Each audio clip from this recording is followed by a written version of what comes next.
Hello दोस्तों, मैं Ruby Nautiyal अपने YouTube चैनल में आप सभी लोगों का फिर से हार्दिक अभिनंदन करती हूँ। तो दोस्तों, आज का जो हमारा वीडियो है G20 से रिलेटेड ही होने वाला है, क्योंकि कल की वीडियो में हमने देखा था, जिससे पहले की हमारी वीडियो आई थी, उसमें हमने देखा था G20 का पार्ट 1, यानी कि G20 की स्थापना क्यों हुई थी, G20 की स्थापना कब हुई थी और G20 जो है ये कैसे कार्य करता है। तो ये सब हम देख चुके हैं। तो इस वीडियो को देखने से पहले आप उस वीडियो को जरूर देखें, ताकि जो आपका ये सीक्वेंस है, ये क्रम है, ये बना रहे और आपको अच्छे से समझ आ सके। तो चलिए शुरुआत करते हैं आज के नई वीडियो की। तो जैसे कि G20 की स्थापना 26 सितंबर 1999 में हुई थी और यह एशियाई वित्त संकट के कारण हुई थी। उस समय क्या होता था, स्टार्टिंग में इसमें क्या होता था, जो केंद्रीय बैंक के जो गवर्नर होते थे और जो वित्त मंत्री होते थे, इनकी शुरुआत में मीटिंग होती थी। परंतु 2008 में इसमें प्रत्येक देश के जो राष्ट्राध्यक्ष है वो शामिल हो गए थे और इस तरह से इसको एक शिखर सम्मेलन का नाम दिया गया था। तो यहीं से शुरुआत हो जाती है G20 के शिखर सम्मेलन की। तो चलिए शुरुआत कर देते हैं कि आज हम देखेंगे भारत में G20 का शिखर सम्मेलन। तो सबसे पहले हम देखते हैं कि भारत में जो ये G20 का शिखर सम्मेलन है ये कब हुआ था और इसकी अध्यक्षता भारत को कब सौंपी गई थी। तो ये तो 16 नवंबर 2022 को G20 वाले शिखर सम्मेलन में पीएम मोदी को G20 की अध्यक्षता सौंपी गई थी। जैसे कि 2022 में इंडोनेशिया में G20 का सम्मेलन हुआ था और उसी टाइम पे पीएम मोदी को जो है G20 की एक अध्यक्षता सौंपी गई थी 18वें सम्मेलन के लिए। तो इसी क्रम में हम बात करें तो 8 नवंबर 2022 को ही, इससे पहले 8 नवंबर 2022 को ही पीएम द्वारा G20 का लोगो लॉन्च किया गया था। फिर हम देखेंगे कि भारत में G20 प्रेसिडेंटी की जो थीम्स है वो है वसुधैव कुटुंबकम, यानी वन अर्थ, वन फैमिली और वन फ्यूचर। अगर मैं आपको की बात करूं तो वासुदेव कुटुंबकम हमारे उपनिषद, जो कि हमारे उपनिषद 108 है, उनमें से महा उपनिषद जो है उसी से वसुदेव कुटुंबकम की ये परिभाषा ली गई है। आगे हम देखेंगे कि भारत में G20 का शिखर सम्मेलन 9-10 सितंबर को आयोजित किया गया था और भारत के पास यहाँ 1-12-22 यानी कि 1 दिसंबर 2022 से 30 नवंबर 2023 तक G20 की अध्यक्षता रहेगी। आगे हम देखते हैं कि G20 दरअसल में G8 देशों का विस्तार है, यानी कि शुरुआत में इसमें सिर्फ 8 देश थे और वैसे तो शुरुआत में इसमें 7 देश थे, लेकिन बाद में इसमें 8 देश हो गए थे और वर्तमान में इसमें 20 देश है और आगे इसमें अब इसको G21 के नाम से जाना जाएगा। ये कैसे जाना जाएगा अभी आप जान जाओगे। तो इसमें शुरुआत में जो G7 में जो देश थे, जो कंट्रीज थे, वो थी Canada, America, Italy, Germany, France, Japan और ब्रिटेन। ये सारे देश ग्रुप 7 में पहले शामिल थे, परंतु वर्तमान में इसमें कितने देश शामिल है? 20 देश शामिल है। 1997 में जब एशियाई संकट आया था तो इसकी स्थापना 1999 में हो गई थी, जैसे कि मैं आपको पहले भी बता चुकी हूँ, 26 सितंबर 1999 में। फिर 2008 में एक वैश्विक आर्थिक मंदी आई, जिस दौरान इसमें क्या हुआ, राष्ट्राध्यक्ष को शामिल किया गया और इसमें क्या हो गया, प्रति वर्ष अब सम्मेलन किया जाने लगेगा, ये कहा गया था। तो उसको अब बात करते हैं G20 के शिखर सम्मेलन की। जैसे कि वर्तमान में भारत में 18वें नंबर का G20 का शिखर सम्मेलन मनाया जा रहा है, जो कि हमारे देश भारत में मनाया जा रहा है। लेकिन ये जो सम्मेलन है, इनकी शुरुआत 2008 से हो गई थी और 2008 में ये कहाँ पे हुआ था और उसके बाद ये कहाँ पे हुए थे, तो चलिए इसको देखते हैं। तो 2008 में ये संयुक्त राज्य अमेरिका में 14-15 नवंबर को 2008 में हुआ था। सेकंड हुआ था यूनाइटेड किंगडम में, लंदन में 2 अप्रैल को, और ये हुआ था 2009 में। अब यहाँ पे देखिए 2009 और 2010 में दो G20 के शिखर सम्मेलन हुए थे। जैसे कि 2009 में ही संयुक्त राज्य अमेरिका में 24-25 सितंबर को 2009 में पुनः हुआ था। फिर कनाडा में चौथा सम्मेलन हुआ था जो 26-27 जून 2010 को हुआ था। फिर दक्षिण कोरिया में हुआ था जो 11-12 नवंबर पुनः 2010 में हुआ था। तो 2009 और 2010 में दो G20 के शिखर सम्मेलन हुए थे, ये बात आपको याद रखनी है। फिर उसके बाद 2011 में हुआ था जो छठा शिखर सम्मेलन था, ये हुआ था 3 और 4 नवंबर को 2011 में। फिर मैक्सिको में हुआ था 18-19 जून 2012 को। फिर रूस में हुआ था 5-6 सितंबर 2013 को। फिर ऑस्ट्रेलिया में हुआ था 15-16 नवंबर 2014 को। और फिर हमारा हुआ था तुर्की में 15-16 नवंबर 2015 को। फिर चीन में हुआ था, ये 11वें नंबर का है, जो 4-5 सितंबर को 2016 में हुआ था। फिर जर्मनी में हुआ था 12वें नंबर का, जो 7 और 8 जुलाई 2017 को हुआ था। फिर अर्जेंटीना में हुआ था जो 30 नवंबर और 1 दिसंबर को हुआ था 2018 में। फिर जापान में हुआ था 18 और 19 जून को, जो 2019 में हुआ था। और 15 नंबर का हुआ था सऊदी अरब में, जो 21 और 22 नवंबर को 2020 को हुआ था। और ये वीडियो कॉन्फ्रेंस के थ्रू हुआ था, क्योंकि उस टाइम पे क्या हो गया था, कोरोना हो गया था, तो वो कोरोना काल का समय था।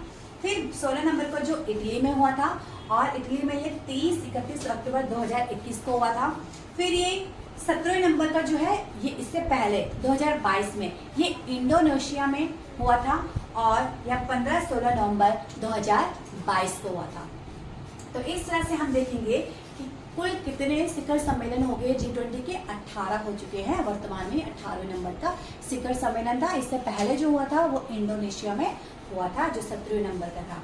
अब हम देखेंगे तो G20 की जो वार्षिक मीटिंग हुई थी, यानी कि 9 और 10 सितंबर को जो G20 की वार्षिक सम्मेलन हुआ था, उससे पहले भारत में 203 मीटिंग्स की जा चुकी थी, जो कि अलग अलग राज्यों में और अलग अलग शहरों में हुई थी। तो इन जो 230 मीटिंग्स है, इनमें से हमें 230 मीटिंग को याद नहीं करना है। जो इसमें से मुख्यतः जो मीटिंग्स है इम्पोर्टेंट है, उनको हम देखेंगे। देखिए, पहली जो हम देखेंगे कि वित्तीय समावेशन के लिए जो बैठकें हुई थी वो कब और कितनी हुई थी। वित्तीय समावेशन के लिए जो पहली बैठक हुई थी, ये 9 से 11 जनवरी के बीच में हुई थी। और पहली बैठक कहाँ पे हुई थी? कोलकाता में हुई थी। और सेकंड बैठक इसी की कहाँ पर हुई थी? जो हैदराबाद में हुई थी। तो इस तरह से हम देखेंगे कि वित्तीय समावेशन की 2 बैठकें हुई थी, पहली कोलकाता में और दूसरी हैदराबाद में। अब हम देखेंगे कि पहली इंफ्रास्ट्रक्चर वर्किंग ग्रुप की जो मीटिंग्स हुई थी, ये पुणे महाराष्ट्र में हुई थी। ये भी आपको याद रखना है। अब देखेंगे हम मुख्यतः जो बहुत ही महत्वपूर्ण बैठकें हैं, वो है शेरपा बैठक। तो शेरपा बैठक मैंने आपको कल बताया था कि जो शेरपा ट्रैक है वो क्या होता है। तो आपको शेरपा जानने के लिए कि शेरपा क्या है, इसके लिए आपको मेरी पहले की वीडियो जरूर देखनी पड़ेगी, तभी आपको समझ में आएगा कि शेरपा होता क्या है। तो शेरपा की जो है 4 बैठकें हुई थी, जिसमें पहली बैठक उदयपुर में हुई थी, दूसरी बैठक कुमारकुल केरल में हुई थी, तीसरी बैठक हम्पी कर्नाटका में हुई थी, और चौथी बैठक नूह जो हरियाणा में पड़ता है वहां पर हुई थी। तो इस तरह से कुल मिलाकर शेरपा की 4 बैठकें हुई थी। आगे हम देखेंगे पर्यटन कार्य समूह की बैठकें, यानी टूरिज्म वर्किंग ग्रुप की जो मीटिंग्स हुई थी, ये कहाँ कहाँ पे हुई थी। तो देखिए, पहली मीटिंग हुई थी कच्छ के रन में, दूसरी मीटिंग हुई थी सिलीगुड़ी और दार्जिलिंग पश्चिम बंगाल में, तीसरी मीटिंग हुई थी श्रीनगर जम्मू कश्मीर में, और चौथी मीटिंग हुई थी गोवा में। तो इस तरह से हम देखेंगे कि जो पर्यटन कार्य के समूह की जो बैठकें हुई थी, यानी टूरिज्म वर्किंग ग्रुप की जो मीटिंग्स हुई थी, ये 4 हुई थी। और इन चारों के बाद जो आपके पर्यटन मंत्री की बैठक हुई थी ना, वो भी गोवा में हुई थी। अब हम आगे देखेंगे पर्यावरण एवं जलवायु कार्य समूह की बैठकें। इसमें देखिए, इसमें भी 2 बैठकें हुई थी। तो पहली बैठक हुई थी बेंगलुरु में, और दूसरी बैठक हुई थी गांधीनगर गुजरात में। आगे हम देखेंगे कि साइंस 20 कॉन्फ्रेंस की बैठकें हुई थी, जिसमें पहली बैठक पौंडीचेरी में, दूसरी बैठक अगरतला त्रिपुरा में, तीसरी बैठक भोपाल में, और चौथी बैठक कोयम्बटूर तमिलनाडु में हुई थी। तो इस तरह से साइंस 20 कॉन्फ्रेंस की 4 बैठकें हुई थी। पर्यावरण एवं जलवायु कार्य समूह की 2 बैठकें हुई थी, पर्यटन कार्य समूह की 4 बैठकें हुई थी, शेरपा की भी 4 बैठकें हुई थी, और वित्तीय समावेशन की 2 बैठकें हुई थी, जो कि बहुत ही महत्वपूर्ण है और परीक्षा की दृष्टि से ये ज्यादा महत्वपूर्ण है।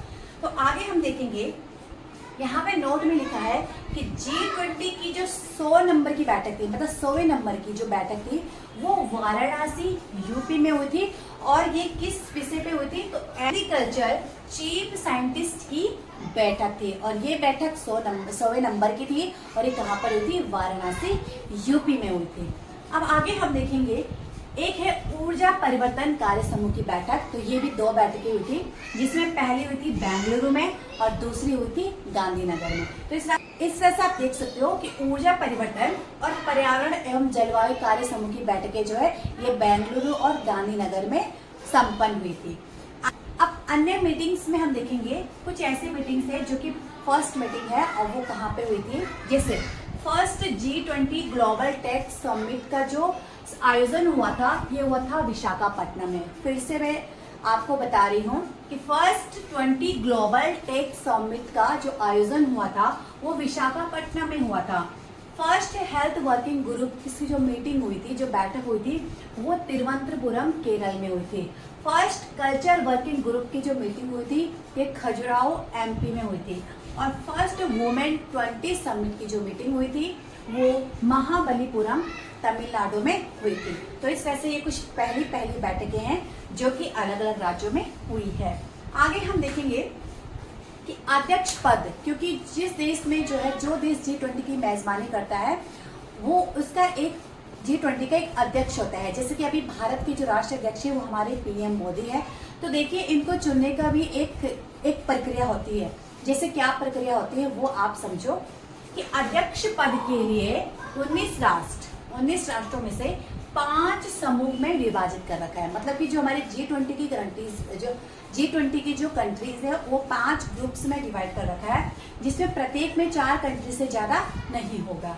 तो देखिए अध्यक्ष पद क्या होता है, वार्षिक स्तर पर अध्यक्ष पद वार्षिक स्तर पर प्रत्येक समूह में रोटेट होता है, ठीक है। और प्रत्येक वर्ष में G20 का कोई समूह अध्यक्ष पद के लिए किसी अन्य समूह से किसी एक देश का नाम, किसी अन्य समूह से किसी एक देश का क्या करता है, चयन करता है।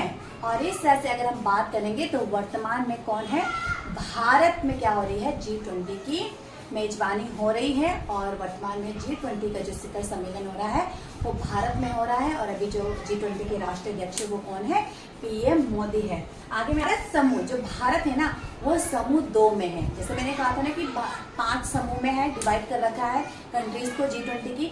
तो जो भारत है ना दूसरे नंबर का जो ग्रुप है ना उसमें शामिल है। और इसमें और कौन कौन सी, क्योंकि प्रत्येक समूह में 4 देश है, तो और कौन कौन से है, एक तो इसके साथ रूस है, दक्षिण अफ्रीका है और तुर्की है, और एक भारत है। तो 4 देश क्या है, ग्रुप नंबर 2 में शामिल है, ठीक है।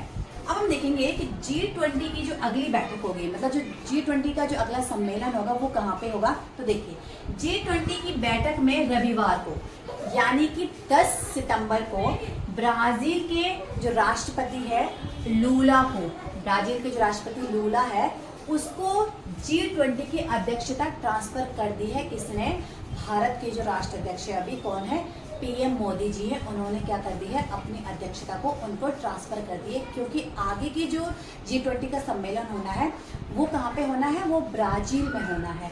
तो देखिए उसको ट्रांसफर करने के लिए क्या दिया जाता है, तो इसे पारंपरिक एक घेवल क्या होता है, एक तरीके का हथौड़ा होता है, ठीक है। पारंपरिक तरीके से उस घेवल को क्या किया जाता है, उसको दिया जाता है जो कंट्रीज आगे क्या करेगी, G20 की अध्यक्षता करेगा, ठीक है। तो इस तरह से आप समझ के होंगे कि अगर ट्रांसफर करना है तो उसमें हम क्या करते हैं, पारंपरिक एक हथौड़ा है जिसको घेवल नाम है, और उसको क्या करते हैं, उस देश को दिया जाता है जो जिस देश में, जिस कंट्री में क्या होना है, अगला सम्मेलन होना है G20 का। आगे हम देखेंगे कि भारत के प्रस्ताव पर नई दिल्ली में अफ्रीका यूनियन को भी अब शामिल किया गया है। ये बहुत महत्वपूर्ण बात है कि भारत का जो अभी प्रस्ताव था ना उस प्रस्ताव में अफ्रीका यूनियन को भी क्या कर दिया गया है, शामिल किया गया है। यानी कि अब G20 को G21 यानी कि G21 के नाम से जाना जाएगा। तो अगली बैठक जो होगी ना वो होगी रियो डी जेनेरियो ब्राजील में। तो वहां पर ग्रुप 20 को अब ग्रुप 21 कहा जाएगा। ये बहुत महत्वपूर्ण बात है। अब हम देखेंगे कि G20 के सम्मेलन में एक देश, एक ऐसी कंट्री है जो परमानेंट गेस्ट के रूप में होती है। वो कौन सी कंट्री है, तो वो है स्पेन कंट्री। स्पेन जो है हमेशा क्या होता है, G20 के हर सम्मेलन में शामिल होता है। ये एक परमानेंट कंट्री है, तो ये भी आपको पता होना चाहिए। तो इस तरह से हमने आज देखा कुछ महत्वपूर्ण मीटिंग्स। हमने देखा भारत में ये भारत को कब इसकी मेजबानी दी गई थी और कब से कब तक भारत जो है G20 की अध्यक्षता या फिर मेजबानी कर रहा है। तो हमने बताया था कि 1 दिसंबर 2022 से लेकर और 30 नवंबर 2023 तक G20 की अध्यक्षता करेगा। और सदस्य देश का वर्चुअल सेशन का आयोजन विभिन्न सुझाव और प्रस्ताव पर विचार करने के लिए किया जा सकता है। तो इस तरह से आज आपने देखा होगा कि G20 क्या था, G20 की स्थापना कब हुई। ये आपने पुरानी वाली जो इससे पहले की वीडियो है उसमें आपको मिल जाएगा कि G20 की स्थापना कब हुई थी, कैसे हुई थी, और G20 की जो है G20 कैसे कार्य करता है। इसमें दो सामान्य ट्रैक होते हैं, फाइनेंशियल और जो सेट पर ट्रैक होता है। ये सब आपको मेरी पहली वाली वीडियो में देखने को मिल जाएगा। आज की वीडियो में हमने देखा कि भारत में जो है 230 से अधिक मीटिंग्स हुई थी, जिसमें कुछ हमने इम्पोर्टेंट मीटिंग्स को देखा था, और फिर हमने देखा था कि कैसे अध्यक्ष का पद को लिया जाता है और कैसे उसको ट्रांसफ़र किया जाता है, और ट्रांसफ़र के टाइम पे क्या दिया जा सकता है। तो आज की वीडियो को हम यहीं पे समाप्त करते हैं। आई होप आपको मेरा आज की वीडियो पसंद आई होगी। आए तो आप मेरे चैनल को जरूर सब्सक्राइब कीजिए, वीडियो को लाइक कीजिए और अपने दोस्तों के साथ शेयर कीजिए। मिलती हूँ आपको एक नई वीडियो में। धन्यवाद।